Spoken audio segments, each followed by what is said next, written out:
Un grand merci à tous de nous suivre dans ce nouveau numéro de Questions sans détour. Il sera question de politique. Aujourd'hui, on va rester tout près d'ici, près des studios de TV, du côté de BMAO, pour parler de quoi ? Eh bien, de Sylvie Chamougon-Hannot. Elle est conseillère municipale de l'opposition et elle a des choses à dire. On l'entend monter au créneau pas mal en ce moment, vous allez comprendre aisément pourquoi. Bonjour. Bonjour Monsieur Langlois, bonjour aux Guadeloupéens qui nous regardent. Ça faisait longtemps qu'on ne vous avait pas vu ici, mais vous avez pas mal de choses à nous dire. On va parler d'abord du projet de Technopole. C'est un grand projet, d'abord porté par l'ancien maire Harry Chalus, qui a été repris depuis qu'il est président du conseil régional. C'est un projet qui doit faire grandir la ville de BMAO. Vous êtes pour ? Mais vous savez, le projet Audacia dont on parle, c'est un projet qui date de 1990. Ça veut dire que Ah oui, ça remonte à Mathusalem, alors, ça que vous me dites. Tout à fait, ça remonte à 1990, soit 29 ans. Vous voyez ? Donc aujourd'hui, nous avons, au miracle, 29 ans après, l'installation du comité de pilotage et puis, sous peu, la première pierre. Eh bien, je vais vous dire, il n'y a pas eu de délibération du conseil municipal, une délibération cadre. Il n'y a pas eu de plan de financement. Il n'y a pas eu de dossier pour les fonds européens de déposer. Qui seront les cofinanceurs ? Pour quel montant ? C'est du vent, c'est du vide. Alors aujourd'hui, j'appelle les deux exécutifs, la région et la mairie de BMAO. Au lieu de prendre des projets stratosphériques, c'est surdimensionné, de s'occuper du quotidien et de l'amélioration du quotidien des BMAOiens. C'est surdimensionné aujourd'hui ce projet par rapport à BMAO ? Mais je ne saurais même pas le dire, puisque aujourd'hui il n'y a rien. Rendez-vous sur le site, il n'y a rien. Il n'y a rien, Monsieur Langlois. C'est de la communication. Et c'est de la communication avec les impôts des contribuables guadeloupéens. Donc, si vous êtes élu, c'est fini, on n'en parlera plus de ce projet Technopole. Ce n'est pas ce que je veux dire. Ce que je veux dire aujourd'hui, c'est qu'avant d'avoir une communication pour nous dire qu'il va y avoir beaucoup de choses, commencez déjà par un permis de construire, commencez par monter un plan de financement qui soit correct, qui soit réaliste, et puis nous étudierons. Ouais, parce que c'est quand même quelque chose qui ferait du bien pour l'emploi du côté de BMAO. Je n'en disconviens pas, mais il faudrait, encore est-il, que le dossier soit monté. Il n'y a rien. Comme je vous l'ai dit, il n'y a même pas de permis de construire, il n'y a même pas de cofinanceur. Alors, de quoi parle-t-on ? On parle de communication. Rien, uniquement que de communication. Bon, là, vous nous parlez d'une coquille vide. Il y a une coquille qui n'est pas vide, c'est celle du circuit Supermotard, qui va se faire... Là, vous êtes pour, quand même. Le circuit Supermotard, parlons-en, Monsieur Langlois. C'est un circuit qui devait être implanté sur un terrain de 3,5 hectares. Et puis, hier, on a tous vu le communiqué du cabinet de la région Guadeloupe disant qu'il ne faisait pas partie, qu'il n'était pas partie de ce projet. Et je dois rappeler que ce communiqué du cabinet fait preuve, s'il en était encore besoin, de la mauvaise foi de l'exécutif. Et aussi d'une tutelle exercée sur le maire de BMAO. Parce qu'il faut un communiqué de presse du cabinet de la région pour qu'on sache, en tant que BMAOcien, que la mairie de BMAO ne fait pas partie du projet. Il faut quand même respecter les BMAOciens. Continuons sur ce fameux circuit Supermotard. Si vous allez regarder le panneau qui se situe à l'entrée du site, on voit bien que ce projet est porté et va et dirige vers la région. Qu'est-ce que vous lui reprochez à ce projet de Supermotard qu'il empiète sur la mangrove ? Premièrement, ce que je lui reproche, c'est qu'il est situé sur un corridor écologique et nous avons des espèces endémiques et nous avons des espèces protégées qui sont là. Et donc, ce projet met en cause les intérêts des générations futures.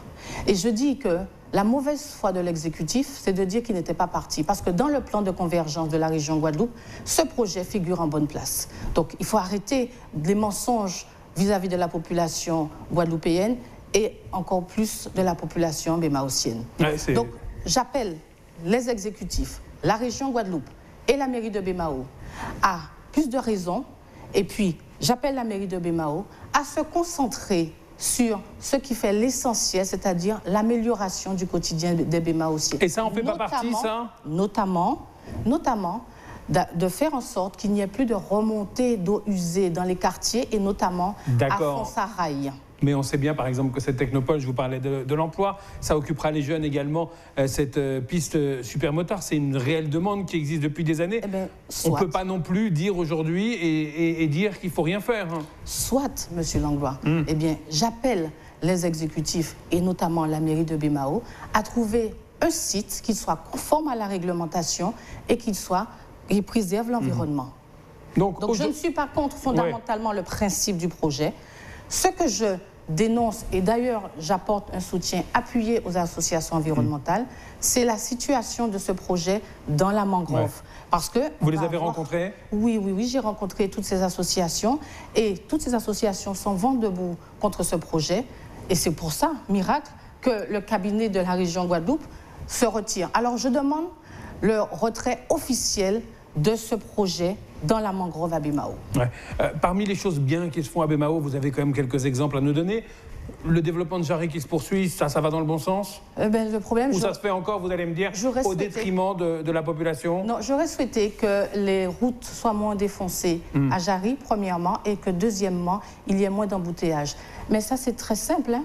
Pour qu'il y ait moins d'embouteillages, il faut prévoir des voies de désengorgement de Jarry, qui étaient prévues avant la mandature. C'est possible, ça? Qui était déjà prévu dans le plan de Jarry 2000, qui était prévu, mais avec la nouvelle mandature, avec la mandature qui est arrivée en 2001, eh bien, ils ont tout arrêté.